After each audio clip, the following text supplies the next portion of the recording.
स्वादित चरण कमल चिन्मकरंगाय भक्तजनमानस निवासाय श्रीरामचंद्राय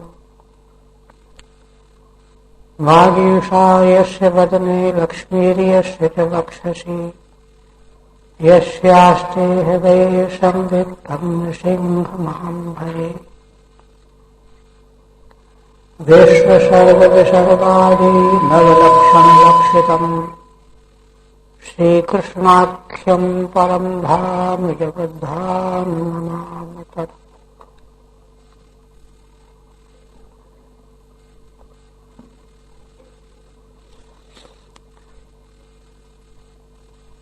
श्रीमद्भागवत के प्रथम स्कंध अष्टम अध्याय के अंतर्गत माता कुंती के द्वारा भगवान की भावमयी स्तुति का निरूपण चल रहा है।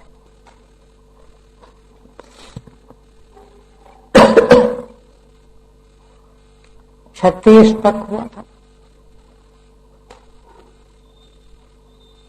श्री भगवान के अवतार का प्रधानीभूत प्रयोजन ऐसे लीला चरित्रों को संसार में प्रकट करना है जिनका यश गान करके, श्रवण करके, कीर्तन करके, अनुमोदन करके संसार के दुखों से जीव मुक्त हो जाता है। इस प्रकार से भगवान की महिमा का वर्णन करने के बाद माता कुंती का हृदय बड़ा ही भावुक है। भगवान द्वारिकापुरी जाने को तैयार है, तो भगवान के यहाँ से जाने का स्मरण करके माँ कुंती भाव विभोर होकर के कहने लगी, अप्यद्य नस्त्वं स्वकृते हित प्रभो जिहाससि स्वित् सुहृदोनुजीविनः येषां न चान्यद् भवतः पदाम्बुजात् परायणं राजसु योजितांघसाम्। माता कुंती भाव विभोर होकर के भगवान का स्वभाव भक्त वांछा कल्पतरु, तो कहते हैं कि अरे क्या आज आप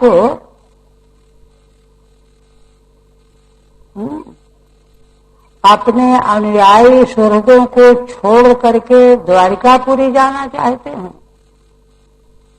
सुहृदः अनुजीविनः जिहाससि, जो आपके सुहृद हैं, संबंधी हैं, अनुजीवी मने आपके बल पर ही जीवन धारण किए हुए हैं हम लोग, ऐसे अपने सुहृद संबंधी अनुजीवियों को आप आज छोड़ना चाहते हैं? संबोधन में प्रभो संबोधन तो है ही, यह भी संबोधन है। स्वकृते हित, स्व माने स्वेषाम, भगवान के अपने जन कौन होते हैं? भक्त जन। आप अपने स्वजनों के लिए ही आपकी सारी चेष्टाएं होती हैं। स्वकृते ईहित, स्वेषाम स्वजनानां कृते ईहितानि चेष्टानि यस्य। भगवान की समग्र चेष्टाएं भक्तों के लिए होती। श्रीमद्भागवत में अन्यत्र दो जगह आया है कि भगवान भक्तों की जैसी इच्छा होती है वैसा स्वरूप प्रकट करते हैं। भक्त वांछा कल्पतरु। तो जिन आपकी चेष्टाएं अपने स्वजन भक्तों के लिए ही सदा सर्वदा होती रहती हैं, ऐसे आप, दोनों संबोधन है, अपने संबंधी और अनुयायियों को आज आप छोड़ना चाहते हैं। और विशेषण कहती हैं, जो आपके सहृद अनुजीवी हैं वे कैसे हैं? ये शाम न चान्यत भवतः पदाम्बुजात। जिन आपके अनुयायी हम पांडवों के लिए आपसे अतिरिक्त आपके चरण कमल के अलावा कोई पारायण है ही नहीं।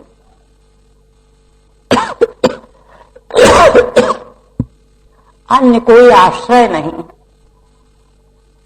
ऐसे अपने अनुयायियों को आज आप छोड़ देना चाहते हैं। एक विशेषण और है, वे जो हैं इस समय आपके अनुयायी पांडव खतरे में भी हैं। क्यों? राजस योजितांघराम, भारतवर्ष के क्या पृथ्वी के राजाओं के प्रति जिन्होंने उनको दंड दे करके उनसे विरोध मोल ले लिया है, सारे विश्व के दुष्ट राजा पांडवों के विरोधी बन गए हैं। ऐसे समय में तो और भी खतरा है।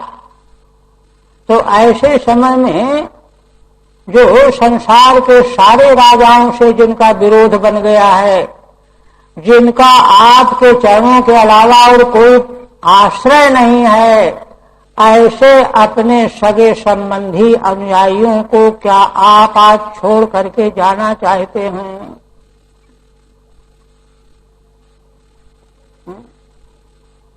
माता कुंती भगवान का विरह सहन नहीं कर सकती। श्रीधर स्वामी क्या कहते? इदानीं तव अस्मत् परित्यागो अनुचितः। हे भगवान, इस समय आपका हम लोगों को त्याग करके द्वारिकापुरी की यात्रा करना उचित नहीं है, इस आशय से कहती हैं 4 श्लोकों से, अपीत चतुर्भी। क्या? हे प्रभु, सुहृदो अति स्निग्धान। सुहृद कौन होता है? जो अत्यंत प्रेमी होते हैं। सुशोभना हृदय यस्य, जिसका हृदय बहुत ही दिव्य हो, कोमल हो, उत्कृष्ट हो। ऐसे आपके सुहृद पांडव अति स्निग्धान। और दूसरी बात, अनुजीविनश्च, आपके अनुजीवी हैं, माने भगवान के द्वारा ही जिलाए हुए हैं अनुजीवी। नह अद्यापि श्रित किंचित त्वं जिहाससि।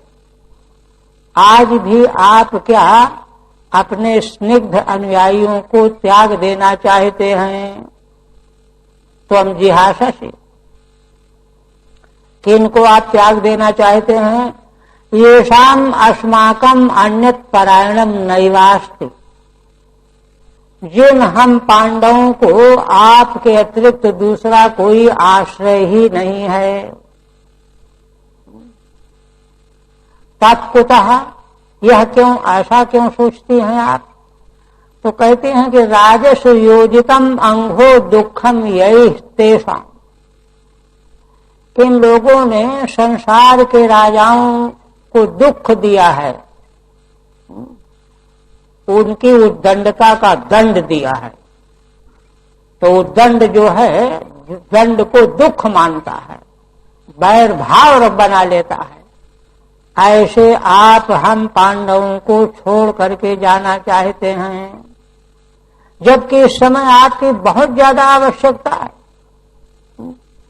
आपके भय से कोई उद्दंड राजा पांडवों का मुकाबला करने की हिम्मत नहीं करेगा, किंतु आप अगर छोड़ करके चले जाएंगे तो कोई ठिकाना नहीं। स्वानाम कृतम ईहितम अपेक्षितम येन, माने कौन आप छोड़ने वाले हैं?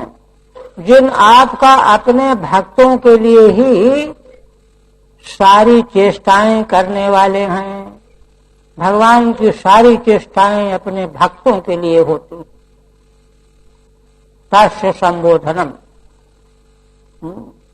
स्वकृते हित का संबोधन है। कहीं कहीं पर विसर्गांत पाठ भी मिलता है। श्रीधर स्वामी कहते हैं अत्यद्य नस्तम स्वकृते हितः, ऐसा पाठ। तो स्वकृते हितः ऐसा विसर्गांत पाठ मानेंगे तो त्वम कर्ता का विशेषण बन जाए, संबोधन नहीं रहेगा। फिर संबोधन में तो सु व्यक्ति का लोप हो जाता। विसर्गांत पाठ है त्वम पद विशेषणम। कैसे आप छोड़ देना चाहते हो? जो जिन आपकी सारी चेष्टाएं अपने भक्तों के लिए होती हैं, ऐसे तुम अपने भक्त पांडवों को आज आप छोड़ देना चाहते हो।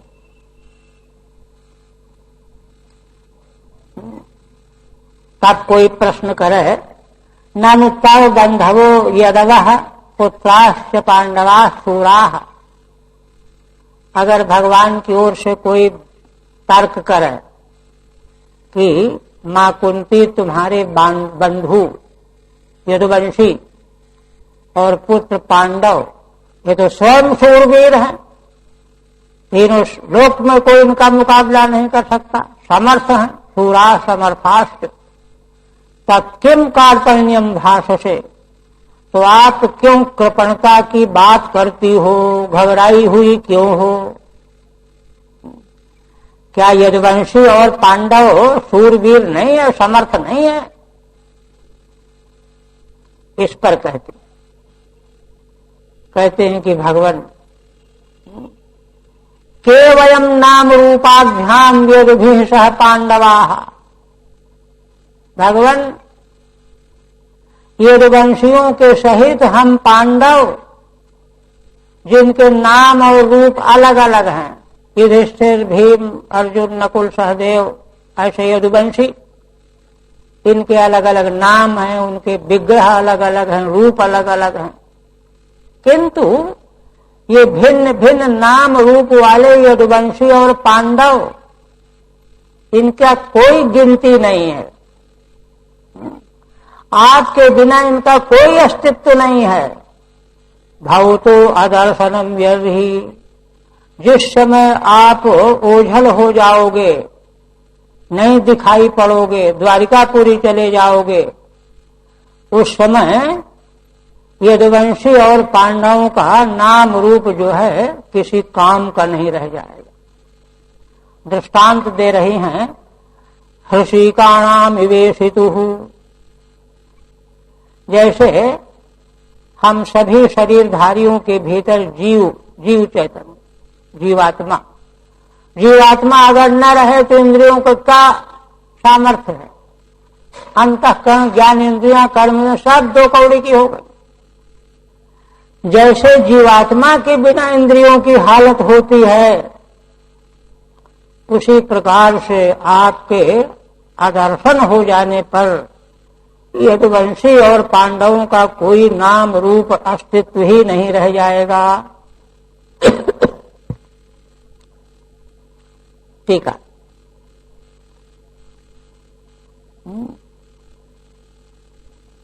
तो केवयमिति भावतो आदर्शनम यदा त्वम अस्मान न पश्यसि, जिस समय आपका आदर्शन हो जाएगा, माने आप हमको नहीं देखेंगे, तदा नाम रूपाभ्याम, उस समय नाम और रूप, नामना विख्यात्या, नाम है, युधिष्ठिर हैं, अर्जुन हैं, भीम हैं, बड़ी ख्याति है संसार में, और रूप भी समृद्ध्या च, समृद्धि भी है। यदि भी सहिता पांडवा नाम केवयम, यदुवंशियों के सहित हम पांडव क्या रह जाएंगे। वयम न केपि, हम लोग कुछ भी नहीं रह जाएंगे, हमारी कोई गिनती नहीं रहेगी। अति तुच्छा इत्यर्थः, अत्यंत तुच्छ हो जाएंगे। महाभारत का युद्ध जब समाप्त हुआ तो अर्जुन प्रार्थना करने लगे, भगवान आप उतरो। भगवान ने कहा कि नहीं, पहले तुम उतरो। नियमतः सारथी पहले उतरता है, किंतु यहां ये बात नहीं है। बार बार अर्जुन भी प्रार्थना करते रहे। अंत में भगवान की बात मान करके उतरे। जैसे ही भगवान उतरे रथ से, रथ जल करके राख बन गया। अर्जुन ने कहा, अरे कहा, इसीलिए तो मैं कहता था कि तुम उतरो पहले। ये तो कर्ण भीष्म के बाणों से पहले ही जल चुका था। ये तो मेरी मौजूदगी के कारण इसका जो है कुछ भी नहीं बिगड़ा। यथार्थ यही है। जीव का अपना कोई सामर्थ्य नहीं है। प्रसंग आया ना कि भीलों ने उन्हीं अर्जुन को पांडव धनुष साथ में था और लूट लिया, कुछ नहीं कर पाए। वस्तु स्थिति यही है। मां कुंती भगवान की महिमा और रहस्य को अच्छी तरह से जानती समझती है, क्योंकि उन्होंने सारा जीवन तप और धर्म में व्यतीत किया। और कहती हैं, इसके अलावा नेयम शोभिष्यते तत्रो यथेदानीम गदाधरः त्वत्पदैरंकिता भाति स्वलक्षण विलक्षितैः।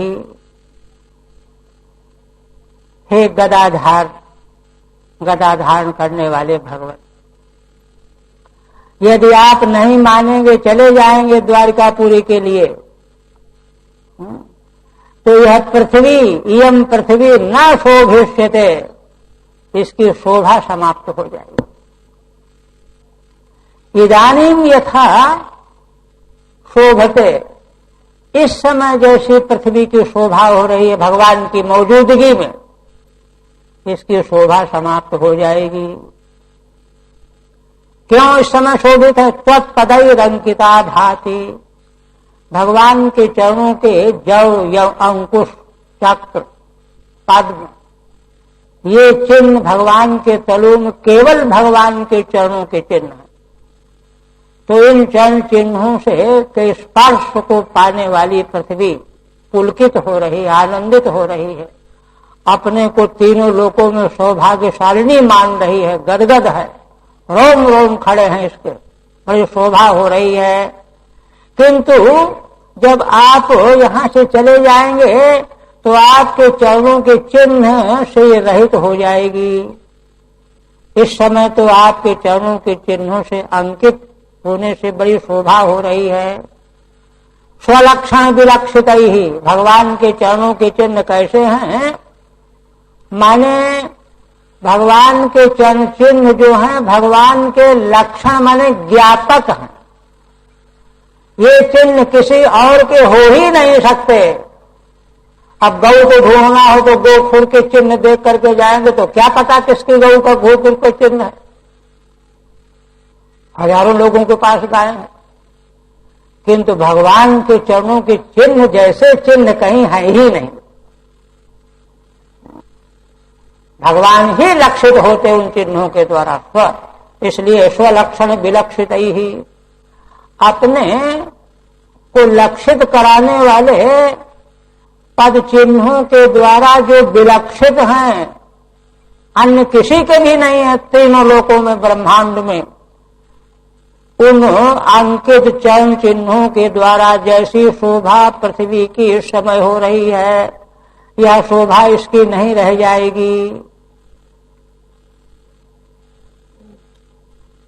टीका, किंच यथा इदानीम इयम अस्मत् पाल्या भूमि, जैसे इस समय यह भूमि जो पांडवों के द्वारा जिसका पालन पोषण किया जा रहा है, स्वैः असाधारणैः वज्रांकुशादिभिर्लक्षणैः, आपके असाधारण वज्र अंकुश आदि विलक्षण विलक्षित चिन्हों के द्वारा चिन्हित होकर के, चरण चिन्हों के द्वारा अंकित होकर के यह सुशोभित हो रही है। भाति शोभते तत्र तदा त्वयि निर्गते सति न शोभिष्यते, वह आपके यहां से चले जाने के बाद इसकी शोभा नहीं होगी, शोभा मारी जाएगी।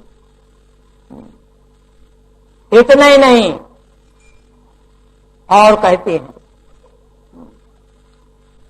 भगवत भाव में डूबा हुआ भक्त जो है बहुत गहराई तक जो है भगवत विभूति का दर्शन करता है। कहते हैं इमे जनपदा वृद्धा सुपौषधिवीरुधा वनाद्युनद्युदन्वन्तो हे धन्ते तौ वीक्षितैः। हे भगवान, आप अपने नेत्रों से इनको देख रहे हैं। किनको? जनपदों को, राष्ट्रों को, देशों को, क्षेत्रों को। यहाँ पहाड़ है, यहाँ बगीचा है, तो उससे क्या हो रहा है? सुपौषधिवीरुधा वृद्धा, इस राष्ट्र की, इस भूमि की फल अच्छे प्रकार से परिपक्व हो रहे हैं। औषधियां, वनस्पतियां, अन्न, ये सब जो हैं स्वस्थ होकर के प्रभूत मात्रा में तैयार हो रहे हैं, संपन्न हो रहे हैं भगवान की दृष्टि पड़ने से। और दूसरी बात, वनाद्युनद्युदन्वन्तः, वन, जंगल, अद्रि, पर्वत, उदन्वंत, समुद्र, नदियां चारों, उदन्वंत, समुद्र, ये चारों के चारों आपकी दृष्टि पड़ने से वृद्धि को प्राप्त हो रहे हैं। वन की वृद्धि हो रही है, वृक्ष जो है, पर्वतों की वृद्धि, नदियों की वृद्धि, समुद्रों की वृद्धि हो रही है। तौ वीक्षित ही ठीक है। अपिच इमे जनपदा देशाः सुवर्धाः, ये देश आपकी दृष्टि पड़ने से सुसमृद्ध हो रहे हैं। नदियां, उद्यान आदि सब भरे पूरे हो रहे हैं।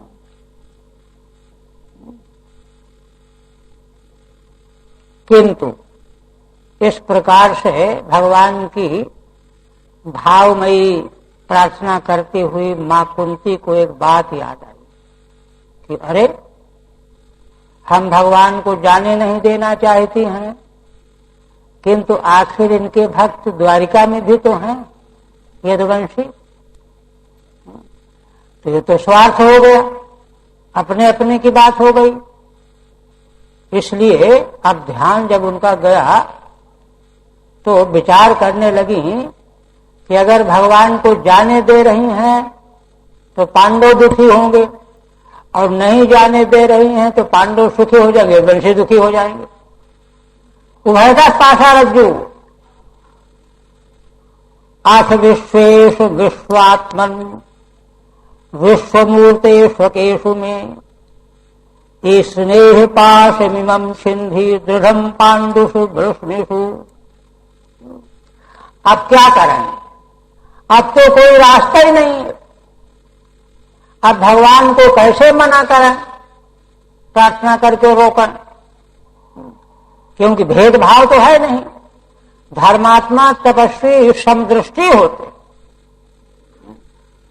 इसलिए भगवान में सबसे पहला अधिकार तो यदुवंशियों का, वो तो कुल बन सके, हम तो रिश्ते में हैं।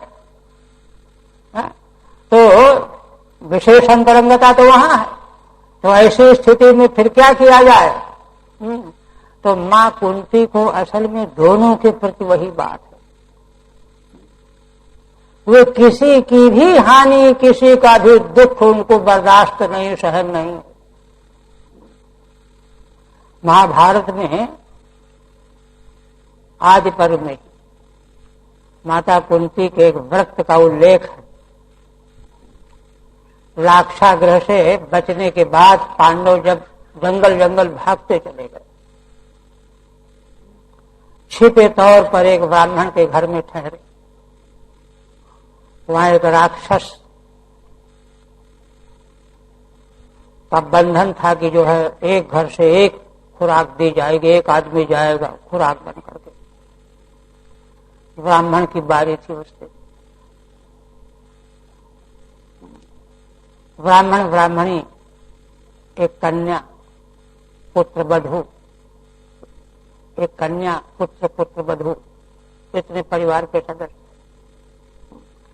मां कुंती उनके घर में रह करके सुखपूर्वक समय व्यतीत कर रहे। पुत्र तो भिक्षा करके ब्राह्मण के रूप में रह रहे। वो आपस में जो है परामर्श कर रहे हैं। बड़ी चिंता है, बड़ा मार्मिक वर्णन है महाभारत में। उनकी बात सुनी मां कुंती ने, गंभीर हो गई। क्या बात,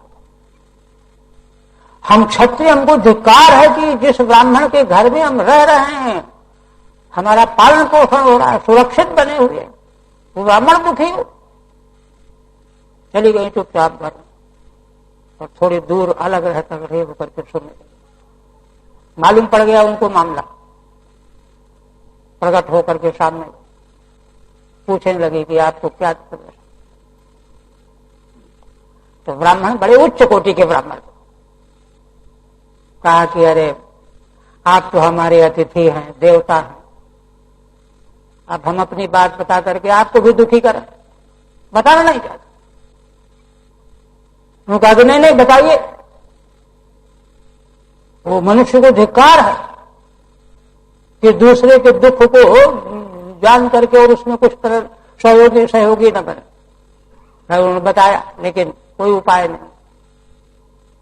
तो मां कुंती ने कहा कि आप चिंता न करो, मेरे 5 पुत्र, मैं एक पुत्र को भेज दूंगी।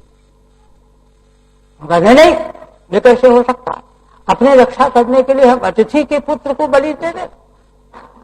तो मां कुंती समझ गई कि ये जाने नहीं देगी। रानल बधाए कहा कि नहीं, हमारे पुत्र जो हैं बहुत बड़ी सिद्धि प्राप्त की है, उनको राक्षस मार थोड़े पाएगा, तो राक्षस को ही मारते।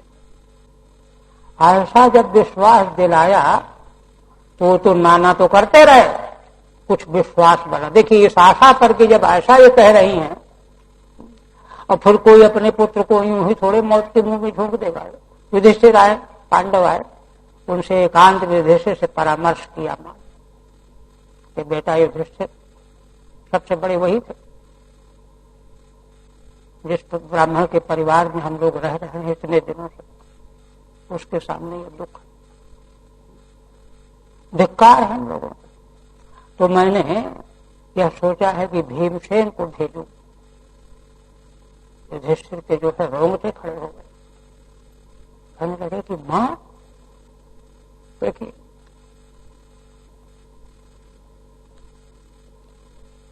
युधिष्ठिर मां द्रौपदी और सभी भाइयों को प्राणों से बढ़कर के चाहते थे। तो कहने लगे कि अरे तुम दूसरे के पुत्र की रक्षा करने के लिए अपने पुत्र की बलि देना चाहती हो, ये निर्णय तुमने कर लिया। तो देखिए, यहां महाराज युधिष्ठिर जो हैं धोखा खा रहे। मां कुंती ने कहा कि वत्स, बेटा युधिष्ठिर, यदि मैंने धर्म को सांगोपांग सत्य रूप में ग्रहण किया है, पकड़ा है, तुमने ये धर्म को स्वीकार किया है, तो एक धर्म के कार्य में रक्षा करने के लिए पुत्र को मैं भेजना चाहती हूं, तो मेरे पुत्र का बाल बाका नहीं हो सकता। धर्म के विश्वास के बल पर मैंने यह निर्णय लिया है। और वत्स युधिष्ठिर, तुमको भी उत्साहपूर्वक जो इसका समर्थन करना चाहिए, रंच मात्र भी तुमको भय नहीं करना चाहिए। युधिष्ठिर के नेत्र खिल गए कमल की तरह से, चरणों में से रख दिया। मां ठीक करती थी, मैं ही भूला हुआ था। अरे धर्म स्वार्थ का निर्णय तो था नहीं कोई, धर्म का निर्णय लेने के बाद भय किस बात का, भय किस काम का। इसलिए मां की शिक्षा के द्वारा जो है युधिष्ठिर को विश्वास हुआ और कहा कि मां तुमने बिल्कुल ठीक निर्णय, और मैं भी जो है उसके मुकाबला करने के लिए जाने को तैयार। तो मैंने तात्पर्य कहने की मां कुंती का हृदय एकदम बहुत कोमल था, किसी के दुख को सहन नहीं करती थी। तो इसलिए उनके मन में आया कि अरे भगवान को हम अगर जाने नहीं देंगे तो वंशी जो है अधमरे हो जाएंगे, तो मैं करूं तो क्या करूं, इनका जाना हमको अच्छा नहीं लग रहा और न जाने देना ठीक भी नहीं है। देखिए उभयता पासा रज्जु, ये भाव शास्त्र है, यहां शब्द से बढ़कर के भाव की महिमा, भाव की गंभीरता है, गहराई है। तो इसलिए क्या कहती हैं, क्या करना चाहिए। अगर दोनों प्रकार के दुखों से मुक्ति पानी है, बचना है, तो माया मोह स्नेह जो है दूर करना पड़ेगा। किंतु सगे संबंधियों के प्रति स्नेह मोह माया ये केवल जीव के बस का नहीं, ये तो भगवान ही जब कृपा करेंगे तभी ये दूर होगा। विवेकी पुरुष चाहता जानता तो है कि सब मिथ्या है, संसार नाशवान है, ऐसा है वैसा है, एक दिन सब खत्म हो जाएगा, लेकिन प्रत्यक्ष में त्याग करने में सक्षम नहीं होता। इसलिए मां कुंती भाव विभोर होकर के कहने लगी, क्या कहती हैं देखिए।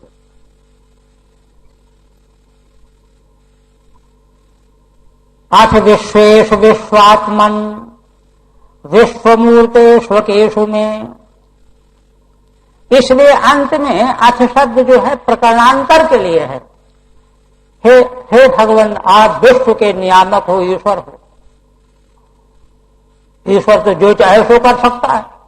आप विश्वेश हो, संबोधन है, संबोधन के पद है। विश्वात्मा हो, हे विश्वात्मा, हे विश्व के नियामक, हे विश्व की मूर्ति। विश्व के नियामक ही नहीं, आप ही विश्व बने हुए हो। असल में देखिए, संसार के पदार्थ भी इसीलिए मोहित कर लेते हैं कि माया से भगवान ही उन रूपों में प्रकट हैं, विश्व मूर्ति है भगवान। इसलिए स्वकेशु में, अपने सगे संबंधियों में, पांडवों में, रघुवंशियों में जो मेरा स्नेह बना हुआ है, वही तो मुझे पीड़ित कर रहा है, दुख दे रहा है, बेचैन कर रहा है। स्नेह पाश मिमम छिंधी, यह स्नेह का पाश, रस्सी, बंधन, आप इसको काट दो, छिंद, तोड़ दो। क्यों अपने से तोड़ लो, अपने से तोड़ कहां सकता है जीव, सच्चाई है ये।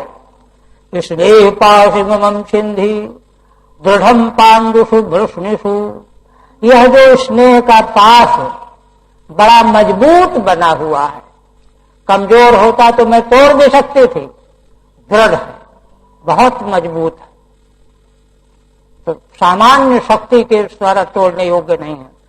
दृढ़म पांडुषु वृष्णिषु। ठीक है। गमने पांडवानाम अकुशलम, भगवान के चले जाने पर, द्वारिका चले जाएंगे तो पांडवों का अकुशल होगा। और आगमने तो यादवा नाम, और नहीं जाने पर यादवों का अकुशल है ना। इति उभय तो व्याकुल चित्ता, दोनों ओर से मां कुंती व्याकुल चित्त वाली हो गई। उनका जैसा हृदय तो देखिए, धृतराष्ट्र कौरव पांडवों का युद्ध हो जाने के बाद गांधारी को बड़ी बहन समझ करके उनकी सेवा वधू की तरह से करती थी कुंती मां। इतना कारुणिक हृदय था। तो व्याकुल चित्ता सती तेषु स्नेह निवृत्तिम प्रार्थयते। अब इस दुख से बचने का एक ही उपाय है कि स्नेह का तागा ढीला हो। वह ढीला अपने पुरुषार्थ से हो नहीं सकता, वह तो भगवान ही जब कर देंगे तब बन सकता है। इसलिए प्रार्थना करते हैं। अथे विश्वेश इत्यादि संबोधनानि स्नेह पादच्छेदे सामर्थ्य ख्यापनाय। भगवान के विश्वेश हैं, विश्वात्मन हैं, विश्वमूर्ति हैं, तीनों विशेषण ऐसे उच्चारण कर रही हैं कि वे भगवान ही पाश का उच्छेद कर सकने में समर्थ हैं, सामर्थ्य ख्यापित करते हैं कि आपके लिए क्या है, आप तो विश्व के नियामक हो, ईश्वर हो, विश्वात्मा हो, विश्वमूर्ति हो। सामर्थ्य ख्यापनाय दृढ़ संतम, क्योंकि यह पाश बड़ा मजबूत है, दृढ़। ततः किमताः,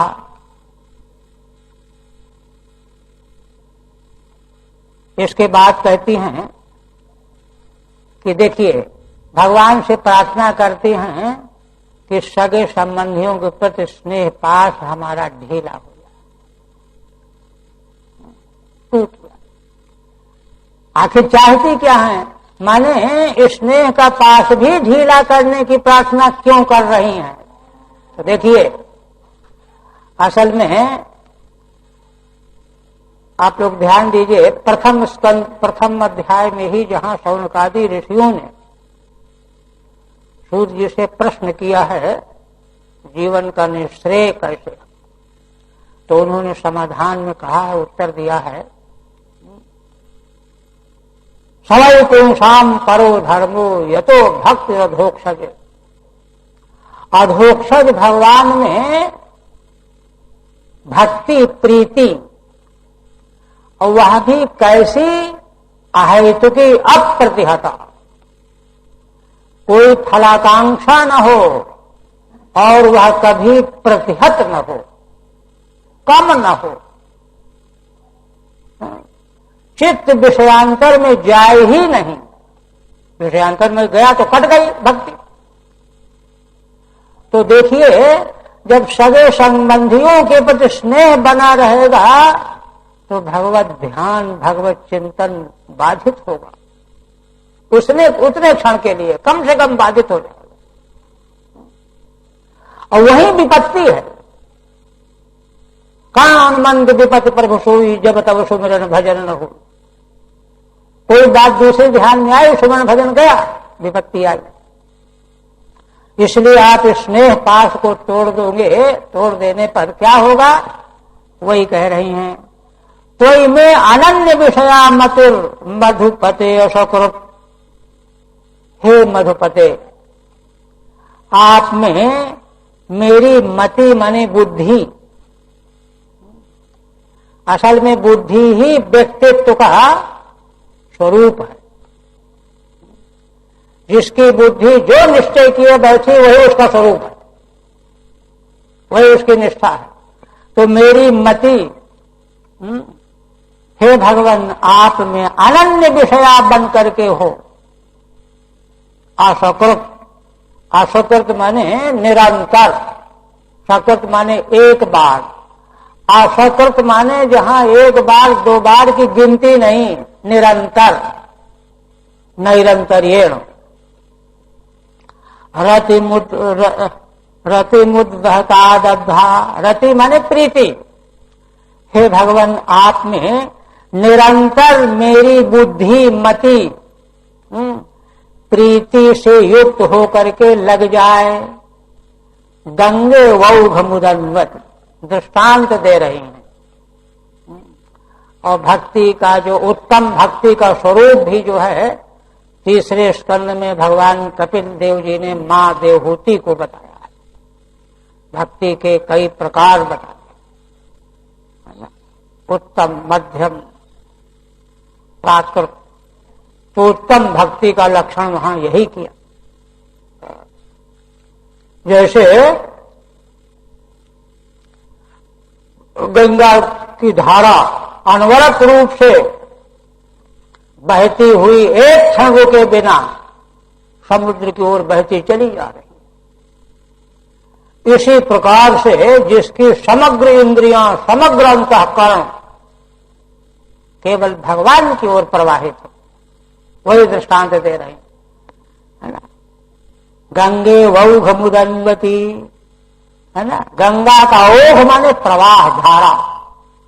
गंगा के प्रवाह इव की तरह, जैसे गंगा की धारा का प्रवाह उदन्वत माने समुद्र, समुद्र में निरंतर बहता जा रहा अनादिकाल से, इसी प्रकार से मेरी बुद्धि भगवत विषय रति वाली होकर के आप में पूरी तरह से डूबी हुई हो, वहीं लगी हुई हो, ये हो। और इसमें बाधा क्यों पड़ती? स्नेह के कारण, सगे संबंधी हुए प्रेम के कारण जो है। बंधन तो संसार का बंधन यही तो है। टीका तथा किमताः, कहते हैं कि पांडवों के प्रति और यदुवंशियों के स्नेह पाश के नष्ट हो जाने पर क्या होगा?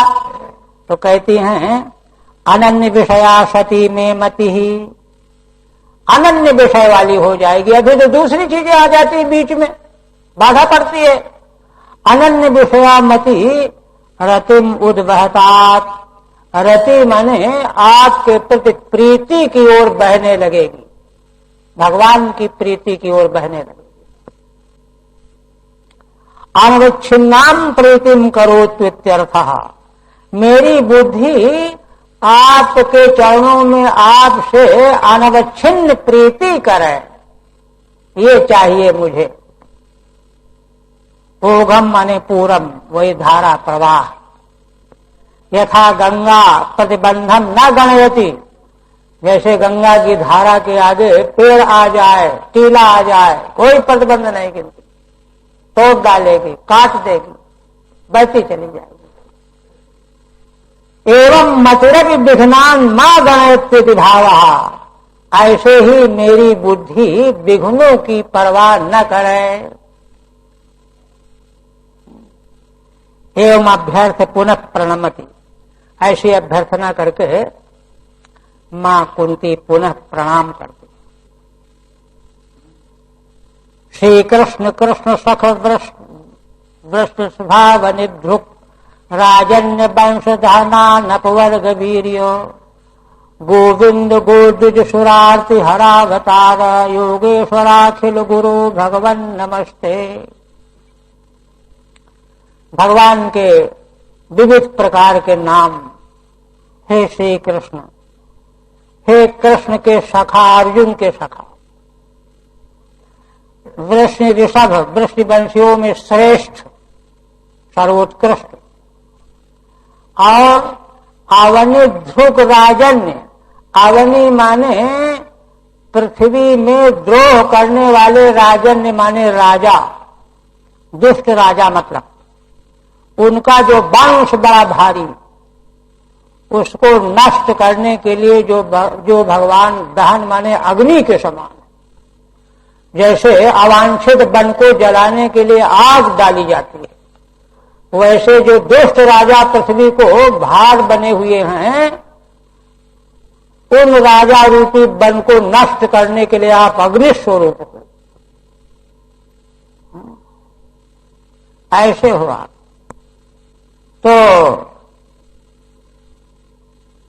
अच्छा, मूल चल रहा है। अपवर्ग वीर्य, अनपवर्ग वीर्य, और जिनका बल अनंत, माने जो बल कभी, जिसका अपवर्ग माने शांत नहीं होता, अनपवर्ग। गोविंद गोद्विज सुरार्ति हरावतार, और गोविंद ये भी भगवान का नाम ही है। गौ ब्राह्मण, देवताओं के दुख का हरण करने के लिए अवतार लेने वाले संबोधन है। हे योगेश्वर, हे अखिल विश्व ब्रह्मांड के गुरु, हे भगवान, आपको नमस्कार करती हूं। सारे पद संबोधन के ही पद, श्री कृष्ण, कृष्ण सख, वृषभ, अवनित ध्रुवराजन्य वंशोद्धान, अनपवर्ग वीर्य, गोविंद, गोदेव सुराति हर, हरावतार, योगेश्वर, अखिल गुरु, भगवान 10 हैं। 10 पद जो हैं भगवान को संबोधित कराने वाले संबोधनांत पद हैं। ऐसे आपको मैं नमस्कार करती हूं। टीका, एवं अभ्यर्थी पुनः प्रणमति, भगवान की अभ्यर्थना करके अंत में पुनः प्रणाम करते, हे श्री कृष्ण, ते नमः, आपको नमस्कार। उपकारान अनुस्मरन्ति बहुधा संबोधे, भगवान के उपकारों का स्मरण करती हुई बहुत तरह से संबोधन कर रही हैं मां कुंती। कृष्ण सखा माने अर्जुन से सखे, आप अर्जुन के सखे मित्र हो। वृषु नाम ऋषभ, वृषवंशियों में ऋषभ माने श्रेष्ठ हो। अवन्य भूम्य दुह्यंत ये राजन्याः, जो पृथ्वी के लिए द्रोह करने वाले, झगड़ा करने वाले, युद्ध करने वाले जो क्षत्रिय, तेषाम वंशस्य दहन, उनका जो वंश है उसके लिए अग्नि के समान जो आप।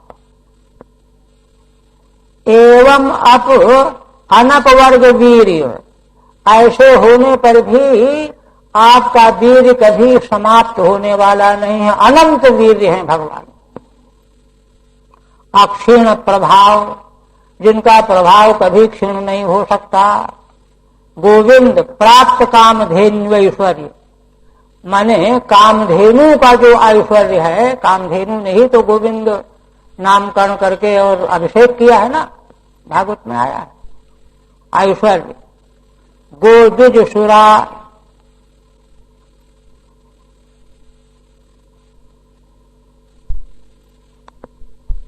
सुराणाम आरती हरहा, गौ ब्राह्मण और देवताओं के दुख को नष्ट करने के लिए जो भगवान अवतार लेने वाले हैं।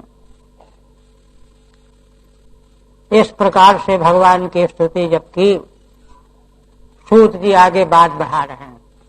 सूतवाद, प्रथयेत्थम कल्पदैः परिणूताखिलोदयः, मंदम जहास वैकुंठो मोहयन्यु माया। सूत जी महाराज कहने लगे कि हे ऋषियों, इत्थम इस प्रकार से, प्रथया माने कुंत्या, कुंती माता के द्वारा, कल्पदैः परिणूताखिलोदयः, पृथक पृथक खंडशः पदों के द्वारा जिन भगवान के लीला चरित्रों का उल्लेख किया गया है, एक एक शब्द का प्रयोग किया है मां कुंती ने, जिससे भगवान की बड़ी बड़ी भारी भारी लीलाओं का उल्लेख है उसमें। मंदम जहास वैकुंठो मोहयन्यु माया, उसको सुन करके वैकुंठ भगवान श्री कृष्ण मंद मुस्कुराने लगे,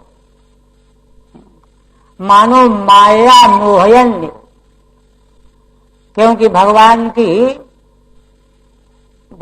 की मोहिनी माया क्या है? हास, हासा जनोन्माद गरीच माया। टीका, कलानि मधुरानि पदानि येषु, मधुर हैं पद जिन स्तुति वाक्यों में, तैर्वाक्यैः परिणूतः स्तुतः, उन वाक्यों के द्वारा जिन भगवान की स्तुति की गई है। अखिल उदयो महिमा यश सह, जिस स्तुति में भगवान की अखिल महिमा का प्राकट्य कर दिया गया है, समग्र भगवान की महिमा का उल्लेख कर दिया गया। यहाँ परिणूत शब्द में श्रीधर स्वामी कहते हैं कि धातु है णु स्तुतौ, छोटा वो है, किंतु प्रयोग में परिणूत कर दिया है। परिणुता इति वक्तव्ये, परिणुता चाहिए किंतु दीर्घ छंदोनुरोधेन, दीर्घ ऊ का प्रयोग जो है वैदिक शब्द के अनुरोध से किया गया। मंदम ईषद जहास, भगवान कुछ मुस्कुराए। तस् हास एवं माया, भगवान का हास ही माया है। वक्षत ही आगे कहेंगे, हासो जनोन्माद करी च माया इति। इसके बाद फिर क्या हुआ? ताम बाध मित्युपामंत्र्यो प्रविश्य गजसाह्वयम्, स्त्रियश्च स्वपुरं व्यास्यन् प्रेम्णा राज्ञा निवारितः। माता कुंती को भगवान की बुआ है, पिता की बहन। बाढ़म, ठीक है बुआ जी, आप जो चाहती हो वही होगा, ऐसा कह दिया। और हस्तिनापुर को लौट आए। अभी तो रथ के पास आ गए थे। गज स्वयं हस्तिनापुर में प्रवेश कर गए, लौट आए, रथ छोड़ करके आ गए। और फिर जाना तो जरूरी था। स्त्रियश्च स्वपुरं व्यास्यन् प्रेम्णा राज्ञा निवारितः। जब वहां जाकर के थोड़ा ठहरे, जलपान किया और द्वारिकापुरी के लिए चलने के लिए तैयार हुए, तो स्त्रियों को जो है उन्होंने उनसे आमंत्रण लिया, है ना, कुंती माता से, द्रौपदी देवी से, सुभद्रा देवी से। तो इनसे भगवान आग्रह करने लगे, भाई जाने दो फिर आ जाएंगे, जाने दो फिर आ जाएंगे, ऐसा कहने लगे। तब तक महाराज युधिष्ठिर आ गए। युधिष्ठिर ने बड़े प्रेम से भगवान को रोक दिया, नहीं नहीं हम नहीं जाने देंगे। प्रेम का आग्रह, हम नहीं जाने देंगे। अच्छा, भगवान रुके क्यों? असल में युधिष्ठिर महाराज बहुत अधिक खिन्न थे। तो खिन्न व्यक्ति को छोड़ करके जाना ठीक नहीं, ठहर गए भगवान।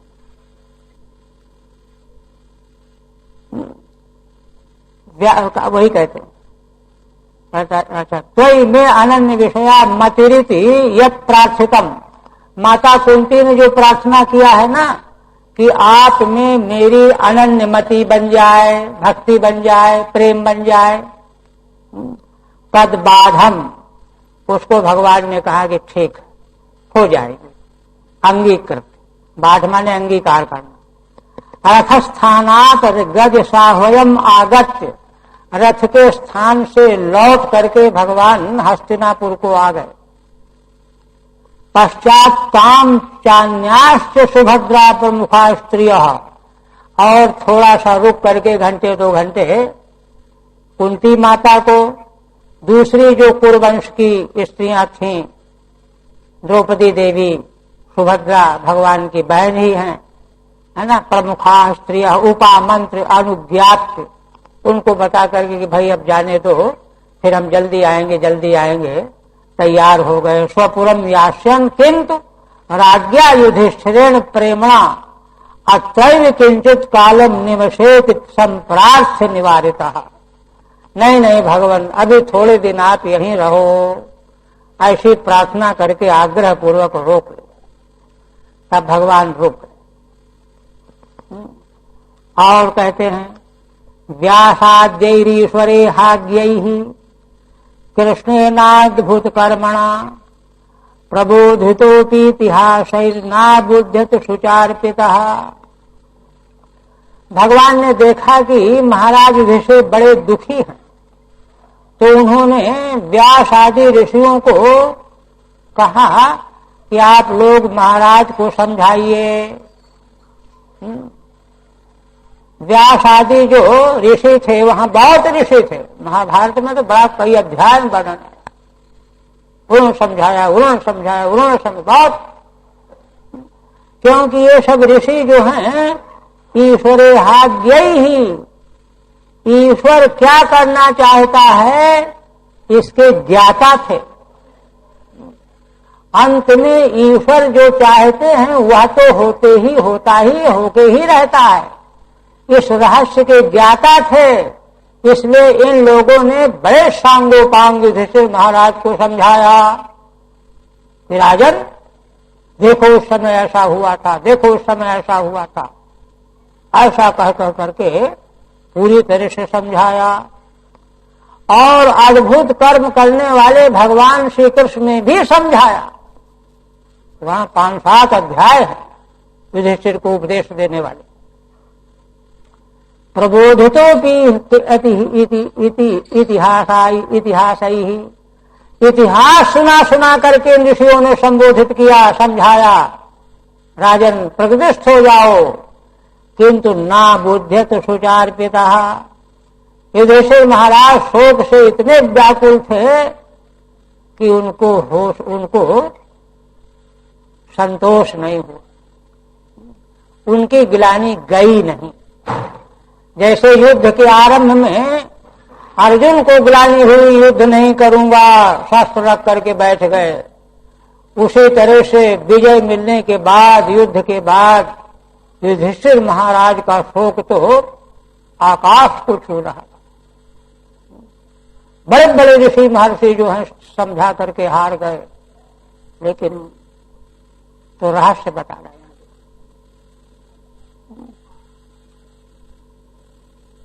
मैंने अच्छा ठीक है। आठ भीष्म, देखिए असल में भगवान ही यह चाहते थे अब भगवान को भीष्म पितामह का स्मरण हो। भीष्म पितामह तो कुरुकुल के महामानव, महापुरुष, वे सरसैया पर पड़े हुए उत्तरायण की प्रतीक्षा कर रहे हैं प्राण त्यागने के लिए। समय आने वाला तो भगवान को उनकी याद, भगवान तो भक्त वांछा कल्पतरु है ना, उनकी याद आने से भगवान को हुआ कि भीष्म जी से मिलना चाहिए। अब भीष्म जी से मिलने का बहाना क्या है? तो युधिष्ठिर महाराज को बड़े बड़े ऋषि व्यासादिकों के द्वारा समझाए जाने पर भी भगवान की इच्छा नहीं थी, इसलिए वो समझे ही नहीं। सोचा कि इनको भीष्म जी के पास ले चलेंगे, वहां इनको विस्तार से धर्म की व्याख्या सुनाई जाएगी, तब इनको संतोष हो। ये भगवान की इच्छा का वही यहाँ बता रहे हैं। अथ भीष्म निर्याणोत्सवम वक्तुम उपोद्घात कथाम प्रस्तौति। भीष्म जी के निर्वाण का उत्सव आगे कहना है अग्रिम अध्याय में, उसका यहाँ पर उपोद्घात की कथा कहने जा रहे हैं, बीज बो रहे हैं। क्यों वहां गए वही कह रहे हैं। व्यासाद्यैः ही प्रतिबोधितोपि, व्यासादि के द्वारा उनको उपदेश दिए जाने पर भी शुचा व्याप्त सन ना उबुध्यत, शोक से व्याप्त युधिष्ठिर को बोध नहीं हुआ, विवेकम न प्राप्त, उनको विवेक जगई नहीं। कुतः क्यों? ईश्वरेहाया अज्ञैहि, ईश्वर क्या करना चाहते हैं उसको जो नहीं जानते वे क्या समझाएंगे। स्वभक्त भीष्म निर्याण महोत्सवाय राज्या सह कुरुक्षेत्रम गंतव्यम। रहस्य क्या है? भगवान की इच्छा क्या है?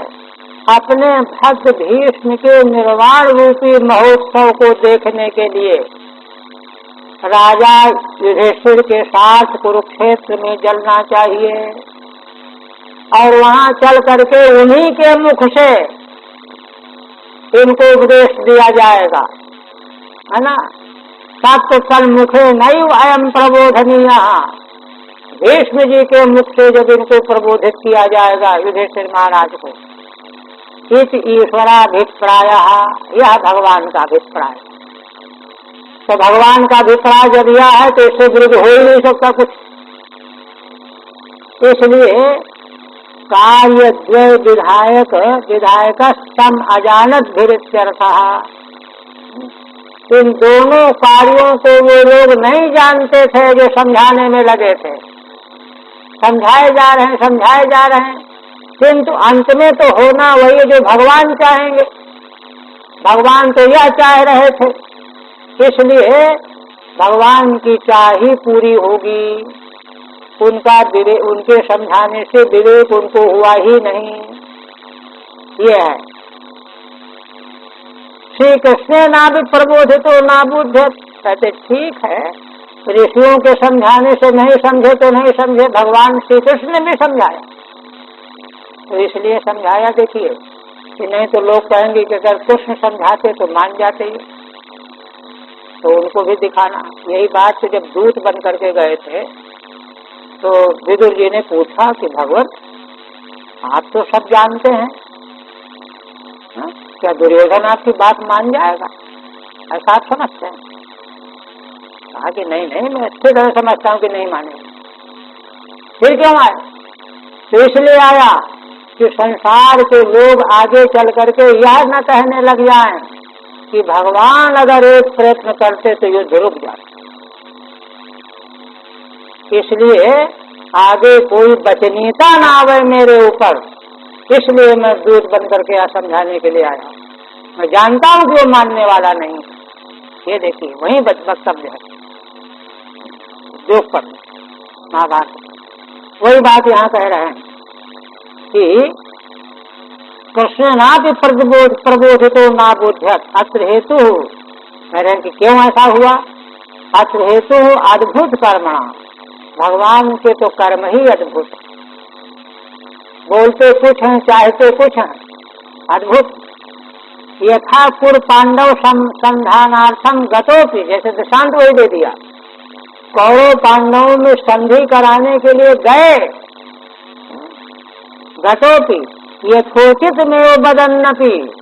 अब बड़ा विस्तृत व्याख्यान भगवान का वहाँ भाषण मौजूद थी, वहाँ का दरबार, राज दरबार में हुआ हस्तिनापुर में, न भूतो न भविष्यत, ऐसा भाषण कहीं हो ही नहीं सकता राजनीतिक भाषण। पूरी तरह से जो है भगवान ने व्याख्यान दिया है ना। किंतु विग्रह में दृढ़ीकृतवान, किंतु उन्होंने अंत में युद्ध को ही मजबूत किया, यही चाहते थे, है ना। एवं अश्राद्ध प्रबोधन अबोध में दृढ़ीचकार इत्यर्थ। इसी प्रकार से यहाँ पर भी भगवान ने प्रबोधित तो किया युधिष्ठिर जी को, लेकिन इनको समझ में ना आवे यही मजबूत कर। अबोध में वो प्रपंच रहे थी।